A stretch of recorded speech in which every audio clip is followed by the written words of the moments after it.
Welcome to a lesson on graphing the quadric surface of the elliptical paraboloid. As mentioned in the previous videos, the degree and the sign of the degree 2 terms, as well as which terms are present, help determine which of the 6 basic quadric surfaces is given. Then, to graph a quadric surface, it is often helpful to graph the xy, xz, and yz traces. These are the intersection of the surface with these 3 planes. So to determine the xy trace, we'll set z to 0. To determine the xz trace, we'll set y to 0. To determine the yz trace, we'll set x to 0. And if any of these traces don't exist or are a single point, it's often helpful to find a trace in a parallel plane. Let's take a look at the form of an equation that produces a elliptical paraboloid. Notice there are 2 degree 2 terms present and 1 degree 1 term. Also, if this equation was set equal to 0, the linear term would be negative. One trace will be an ellipse, and 2 traces will be parabolas. And the axis will be parallel to the degree 1 variable. Let's go and take a look at an example. First, we need to recognize that this does fit the form of an elliptical paraboloid, and now we'll go ahead and find the 3 traces for this given equation. So to find the xy trace, we'll set z equal to 0. That would produce the equation 0 equals x squared over 4 plus y squared over 2. This looks like it would be an ellipse, but if it's equal to 0, the only point that would satisfy this equation would be the origin when x is 0 and y is 0. So the xy trace is actually just a point at the origin. Now, while that's a little bit helpful, it'd be more helpful to determine a trace that would be parallel to the xy trace. So if we let z equal 1, we could change this 0 to a 1, and now we could see that the trace of z equals 1 would be a ellipse where the major axis would be horizontal and the minor axis would be vertical. Let's go ahead and sketch this as our trace. So we'd have a squared equals 4, so a is equal to 2. So we'll plot a point 2 units to the right of the origin and 2 units to the left of the origin. Notice this is scaled by 2's.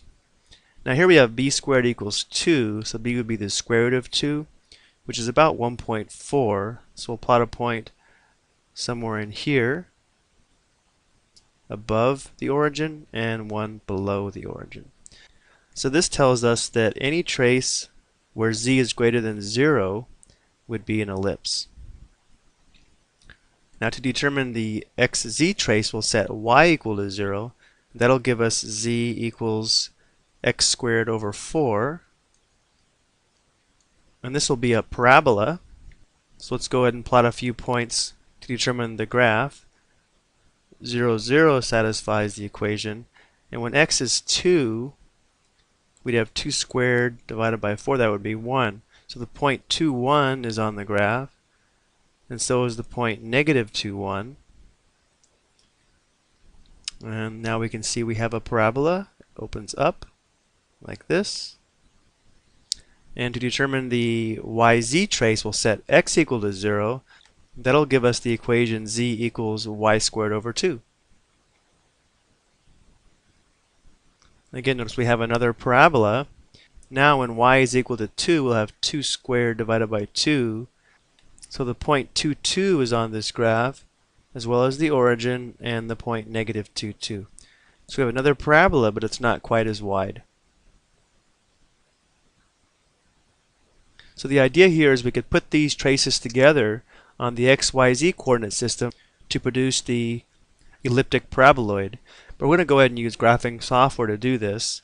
If we were to graph this, it would look something like this, and you can see the yellow, red, and green traces, even though this green trace looks like it would be at z equals 5 rather than z equals 1 as we found. Let's go and take a look at this graph on Maple so we can get a better look at these traces. Here's our elliptic paraboloid. If we take a look at just the xy plane, we're looking straight down at it, and here you can see the elliptical traces. We can also see that the point 0, 0 as the true xy trace should be right here. Now if we look at just the xz plane, it would look something like this. And again, you can see the parabola or the parabolic trace. If we take a look at the YZ trace, at this angle, notice we have another parabola, but now it is narrower than the XZ trace. So here is our elliptical paraboloid. Okay, that's going to do it for this video. I hope you found this example helpful. Thank you for watching.